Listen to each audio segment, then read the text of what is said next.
want to talk today about a deeply personal story that I haven't really shared in public before. Time when I was a 21-year-old kid, and I left my education, completed my education in Mumbai, in India. And I left for my first job to rural Japan. So imagine as your first job, you being sent to, or you joining a company that sends you to a production plant in rural Japan, a place called Takasaki. Beautiful place, lovely people.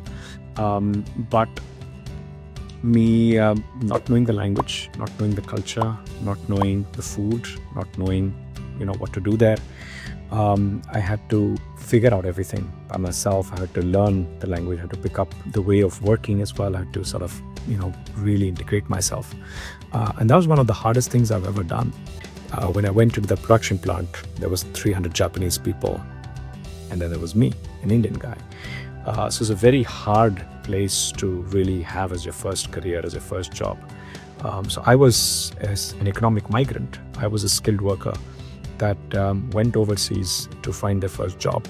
I love the culture, I love the food, I love the people, I have lots and lots of friends from Japan now. Is something that is happening at a very fast pace at this point, because there's millions more like me that are going to be migrating and moving into skilled worker jobs, into positions that cannot be filled by people in these countries. We're talking about the biggest shortage that the world has ever seen in skilled workers.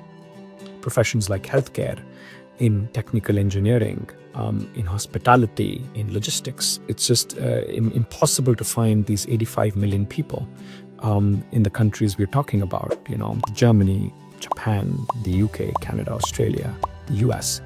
It's going to be very, very hard. And these people are going to come from places like India, where you've got an abundance of high quality talent, really highly skilled labor, highly qualified labor.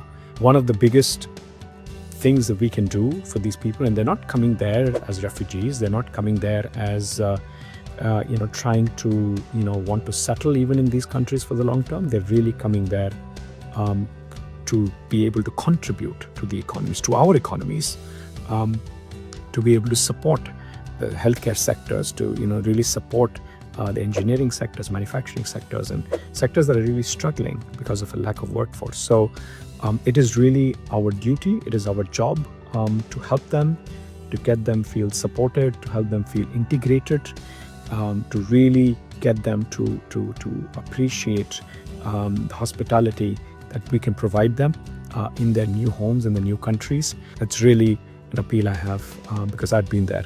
It's a very personal